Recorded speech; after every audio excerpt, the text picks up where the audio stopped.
O Fábio sabe muito melhor do que eu, pelo amor de Deus. 2 finais para disputar agora, não tem como você fechar a caixinha aqui e não pensar nisso, né? Acho que você dorme pensando nisso, você acorda pensando nisso, e acho que essa concentração, esse emocional que ele fala, que vem trabalhando, eu acho que é no dia a dia, né?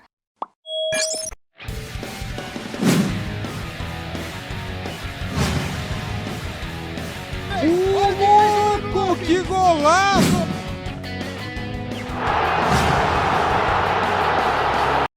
Salve, salve nação! Saudações rubro-negras, a parte 2 do Sport Center. Vamos ver o que os comentaristas vão falar agora depois da entrevista do Dorival Júnior. Galera, este vídeo aqui não é o mesmo vídeo que eu postei no Marcos Fla React.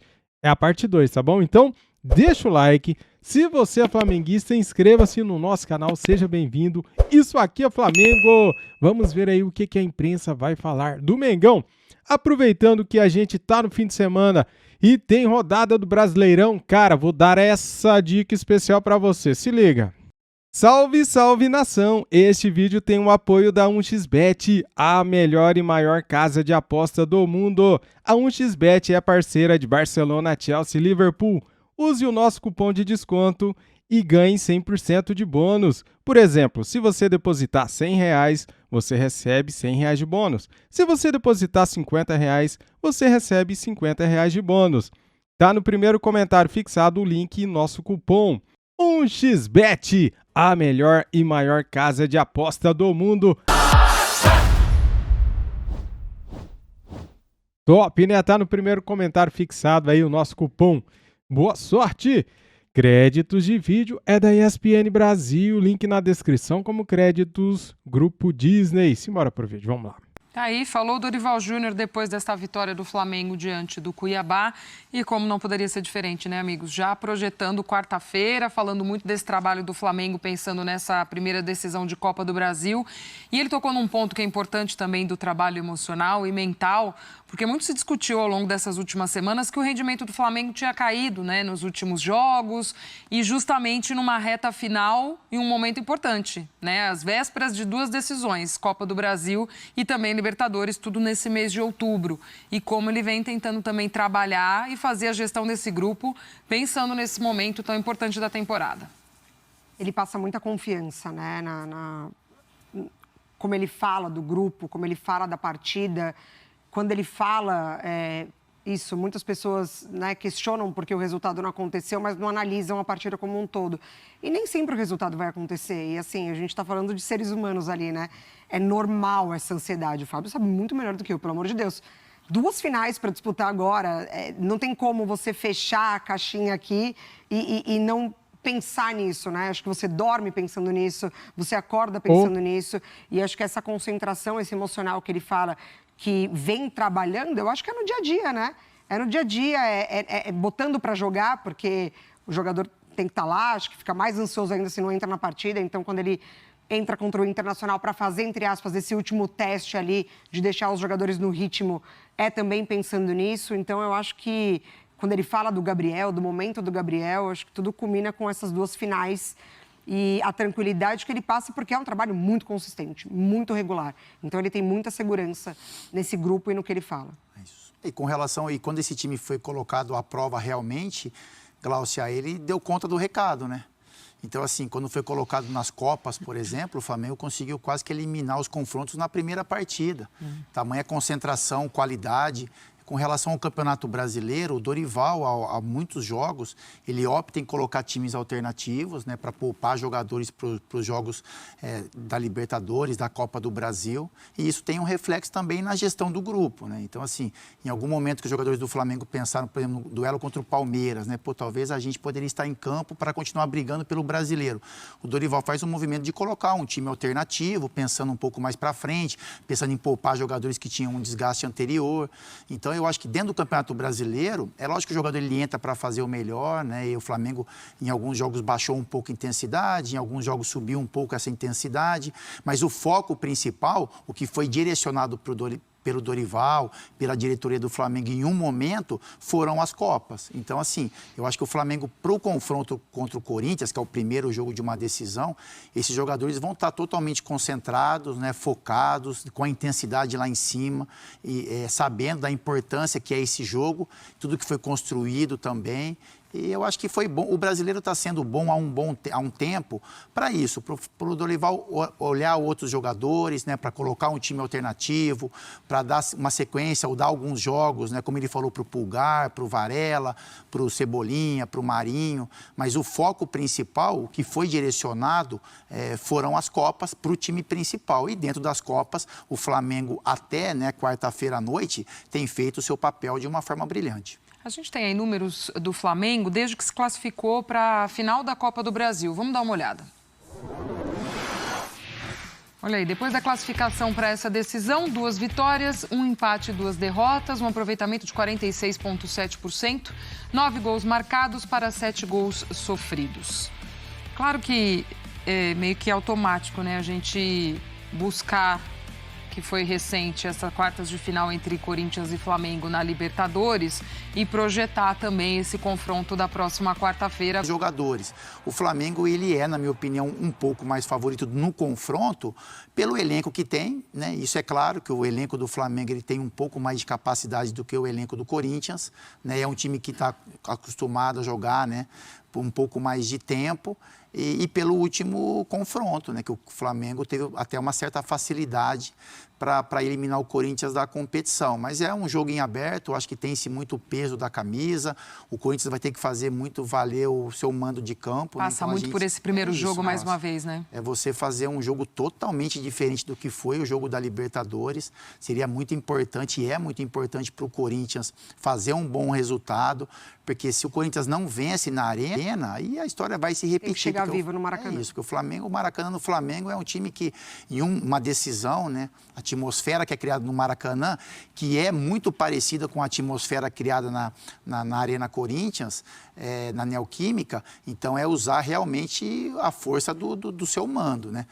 A conexão com o torcedor, né? A motivação que seja, além de ter a motivação de uma decisão, de realmente ser usado o fator campo, porque para o Corinthians é muito importante esse primeiro jogo.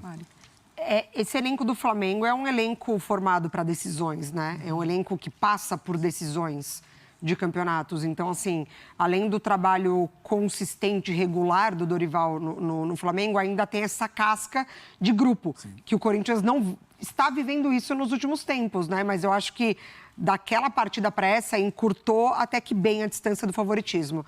Porque, além do Vitor ter conseguido encontrar... São os 11 titulares do Vitor Pereira. Sim. E é a forma de jogar com esses 11 titulares. Por isso que o Corinthians cai muito de rendimento quando precisa mexer no segundo tempo. Porque são peças que não encaixam tão bem quanto encaixam os 11 titulares do Vitor Pereira. Isso desde os laterais, os zagueiros, os volantes. Acho que é no jogo contra o Flamengo que o Maicon se machuca, né? Uhum. E aí encaixa muito bem com o Fausto. E ali lá na frente, tudo muito certinho também. Os jogadores atuando muito próximos, funcionando muito bem, muito orgânico. Então, eu acho que tem tudo isso que o Vitor Pereira ele conseguiu construir e tem uma vitória muito importante contra o Fluminense. Importante, convincente, de resultado. Então, acho que chega com uma moral e também passa pelo jogo de hoje, né? Se consegue um bom resultado hoje contra o Atlético Paranaense, também chega com uma confiança, assim como chega o Flamengo.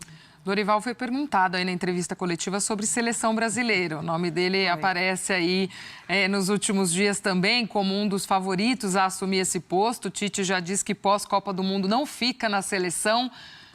É mesmo o Dorival um dos candidatos ou vocês acham que ainda não? Glaucio, é um nome que merece ser estudado, né? O Dorival é um treinador brasileiro com um histórico e um currículo grande aqui no Brasil, faz um ótimo trabalho no Flamengo, então assim, não é comparar Flamengo e seleção brasileira, mas ele gera um elenco de estrelas, né? Jogadores que no Brasil, a maioria deles são jogadores que têm um conceito muito alto. Ele fala sobre isso, ele fala que é bacana para a carreira você ter pelo menos seu nome ventilado com relação à seleção brasileira, que ele torce para que o Tite termine esse trabalho, né, né, com o título, e que seria, né, lógico que para todo treinador seria um sonho treinar a seleção, mas que o foco no momento é o Flamengo. Então, assim, é a resposta perfeita, né? Então, é agradecer a intenção da CBF de talvez estudar o nome do Dorival, mas entendendo, né, as decisões que o Flamengo tem pela frente, não tirando o foco dessas competições. Então, o Dorival, o Dorival sempre foi assim, mas desde que ele chega no Flamengo, as entrevistas dele são sempre na mesma linha, né? Então, é o respeito com o grupo, é respeito com o adversário, é respeito com o treinador que está do outro lado.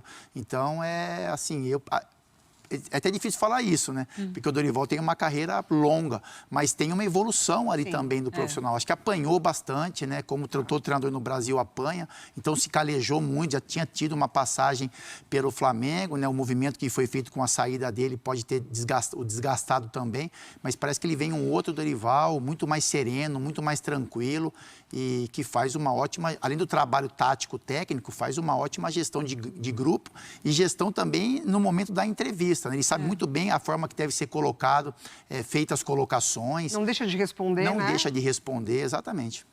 Eu acho que é muito parecido com o que acontece com o Fernando Diniz, né? Que é um nome que também é falado, assim, é inevitável. Todo trabalho que dá certo ou que é muito vistoso vai chamar a atenção. Do Abel também, do Dorival, do Felipão, que o Atlético Paranaense vem, infelizmente, né, caindo um pouquinho de produção nessas últimas partidas, mas essa maturidade a gente vê também no Fernando Diniz. Não só a maturidade no trabalho, mas a maturidade no trato, a maturidade na pessoa, no profissional. Mas ainda é cedo para a gente avaliar. A seleção brasileira é um outro tipo de trabalho, é muito diferente do trabalho no clube. Eu acho que isso vai passar também a escolha do treinador pelo resultado que o Brasil vai ter nessa Copa.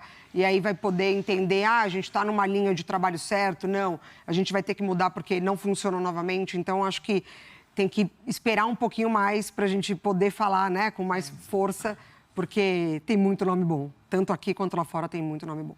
Marinho também falou depois dessa partida e nós vamos ouvi-lo. Na verdade, o Vidal estava como primeiro batedor e eu como segundo. E aí eu falei para ele, papi, tem como cambiar? E o Vidal falou, não, você tá prezando, bate esse pênalti aí, me deu a confiança. É um cara que no primeiro jogo dele, que ele teve a oportunidade de um pênalti, eu era o primeiro, ele era o segundo batedor. Então eu falei, bate lá. Ele bateu, fez o gol, eu comemorei muito com ele, muito feliz por ele. É um cara que tem o meu respeito, minha admiração, um cara fantástico. Só repete aí, como é que foi o espanhol que você falou com ele? Papi, tem que cambiar um pouco. Balão, las manos, pá, tranquilo. É verdade que o Davidson estava falando bastante ali, né? Mas o Davidson até é meio louquinho, assim, é meio parecido comigo. É um cara também que eu gosto muito dele, mesmo com essa loucura dele. É um menino bom. E aí ele tava falando muito, o Diego falou, não, vai pra lá, deixa que eu seguro aqui. Como nosso capitão, depois me chamou ali, me deu a bola e deu tudo certo. Tá certo. E aí, o nosso capitão, né? aí, o capitão do Flamengo foi lá organizar, o nosso capitão aqui comenta, papi, temos que cambiar. Isso. Gostei do espanhol ali, do portunhol de Marinho. E sempre verdadeiro, autêntico, né, Glaucio? Ele fala que o Vidal era o primeiro batedor, mas a gente falou sobre isso, né? A importância que tem para o atacante de fazer o gol, seja com a bola rolando, seja em uma cobrança de penalidade. Então, o Marinho, né? O Flamengo já vencia o jogo, então aquela conversa, eu abri mão para você, né, em um momento, em um jogo que eu era o primeiro batedor, eu deixei você bater, agora vamos retribuir, porque seria importante, como foi para o Marinho, esse gol. Então, assim, o Vidal, ele está dando um belíssimo exemplo, né, Glaucio? Assim, com relação a elenco, né, a postura, ele está super feliz, né? Você percebe que o cara está feliz no Flamengo, que ele está bem ambientado dentro de um grupo, que ele tem o respeito. Então é um ótimo exemplo para os jogadores consagrados que o Flamengo tem, porque o Vidal é um gigante do futebol, mas também para essa molecada, né? Esse espírito leve que ele tem, mesmo um cara consagrado, Copa do Mundo, times gigantescos na Europa. E essa preocupação, né? Sim, como ele seria. Como que vai ser ele chegando e sendo banco de reservas, como que vai ter esse comportamento, né? Como ele vai a gente tinha dúvida até como ele ia se portar no Rio de Janeiro. Você não vê falar nada do Vidal, não tem um extra, nada. Parece que o foco dele realmente é só no campo, é só em trabalhar, né? Lógico que o cara, né, um momento ou outro pode sair, mas assim, o foco do Vidal parece ser esse. É dia a dia de trabalho, é entendimento do momento dele no Flamengo também, que ele é um reserva de luxo, entre aspas, e a contribuição que ele está dando para esse elenco é muito bacana, né? A autenticidade do Marinho, e é importante. Acho que o Vidal, ele entende o momento do atacante. Então, assim, o quanto seria importante para o Marinho fazer o gol. A confiança que o Marinho estava no jogo e as coisas deram certo. Marinho ganhou no carisma essa, né? Não, ele é incrível. O Vidal não teve nem coragem de falar não depois desse tem que cambiar ali, né, Mari? Chama a torcida, fala, não, esse cara merece, vamos dar a bola para ele, porque... Muito legal, muito legal. E esclarecedora a entrevista, né? Esclarecedora. Até falando do papel ali do Diego, porque o Daverson estava ali também buzinando. O Diego foi ali para dar uma acalmada, uma segurada no Daverson também. Tá certo. Ganhou no carisma, como sempre, o Marinho para bater esse pênalti e marcar o gol dele nesta vitória do Flamengo. Segunda hora do nosso Sport Center, começando agora. Tá aí, galera, o pós-jogo de Flamengo e Cuiabá. O Mengão venceu o Cuiabá com time reserva. É isso aí. Cara, a melhor parte do jogo, realmente, a resenha, né, foi essa cobrança de pênalti. O Marinho pega a bola, o Vidal pega a bola, daí o Vidal chama, pede pra torcida aplaudir o Marinho, né, pra dar apoio. O Marinho vai, bate, faz um golaço, né, porque a bola pega rente à trave lá em cima, né, cara. Quando é bem batido o pênalti, cara, ninguém pega, né? Goleiro nenhum pega. O Marinho bate pênalti forte, no canto, no alto. No Santos era assim também, né? Então, tá aí, Marinho, um ótimo cobrador de pênalti. A partir do momento que o Gabigol não estiver em campo, ele pode bater pênalti para o Mengão. Galera, o primeiro tempo foi fraco, né? Das duas partes, né? Flamengo não jogou nada, o Cuiabá nunca jogou nada, né? Então foi um jogo bem fraco. No segundo tempo a coisa melhorou um pouquinho. Dorival Júnior mexe no time e coloca o Matheus França. O Matheusão, cara, não consegue fazer nada, né? Ele pega a bola e perde a bola no ataque, né? Entrou o Matheus França, já fez a diferença, fazendo o gol. O Cebolinha acordou para a vida no segundo tempo, começou a jogar bem. Varela jogou, fez um jogão, Varela, hein, cara? Varela é o melhor lateral direito que a gente tem, hein? Se ele tivesse inscrito na Copa do Brasil, o Dorival Júnior poderia colocar ele, mas ele não está inscrito na Copa do Brasil, então vai o Rodinei mesmo, né, galera? Não tem jeito, né? Cara, quem mais jogou bem? Vamos lá, o Santos fez uma boa partida, não comprometeu. O gol que a gente tomou foi por causa da bobeira que o Diego Ribas fez, né? Ele tinha a bola na mão, no pé, né, no caso, e ele poderia sair jogando para a lateral, sair jogando pro ataque, mas ele resolve perder a bola, cara, na cara do gol. O Diego Ribas já deu, já tá com prazo de validade vencido no Flamengo, né? Não pode mais jogar no Flamengo, Diego Ribas, graças a Deus, é a última temporada dele, ele vai sair do Flamengo a partir do momento que terminar as competições, agora em novembro, ele sai do Flamengo. Só que a gente é grato a ele, a gente agradece aos serviços prestados, aos títulos. Ele chegou numa fase, num momento no Flamengo que era um momento importante, né? A chegada dele era um momento de renovação, era um momento de transformação do Flamengo quando ele chegou. Então, eu não estou aqui para tirar pedras no Diego Ribas. Ele foi muito importante quando ele chegou. Ele ganhou 10 títulos, 11 títulos com a camisa do Flamengo. É um cara que está desde o início desse novo Flamengo, dessa renovação, né? Desde que o Bandeira de Melo assumiu. E ele chegou ali em 2017, né? Se eu não estiver enganado, e transformou o time do Flamengo. Grandes jogadores chegaram depois do Diego Ribas, né? Então, a gente é grato também pelo serviço prestado. Só que ele não dá mais para vestir a nossa camisa, já deu. Ele pode ser feliz em outro lugar, né? Ele pode continuar a carreira dele em outro time. Ele jogou mal demais, cara. Para mim, hoje foi o pior em campo, o Diego Ribas. Mas é isso, galera. Muito obrigado a todos vocês que assistiram o vídeo até aqui. O Flamengo venceu, isso que era o importante. Subiu um pouquinho na tabela, subiu não, né? O Corinthians venceu, então a gente continua em quinto lugar, mas a vitória dá confiança. Isso é importante sim, para dar confiança, porque agora a gente tem a final de Copa do Brasil e o Flamengo vai jogar contra o Corinthians na Arena do Corinthians. Se conseguir empatar lá, eu acho que é um bom resultado. E você? Quero que você comente aqui o que você acha aí da final da Copa do Brasil. Inscreva-se aqui no nosso canal 2, no nosso canal Fute React. Inscreva-se, seja bem-vindo. Muito obrigado a todos vocês. Saudações rubro-negras. Fui!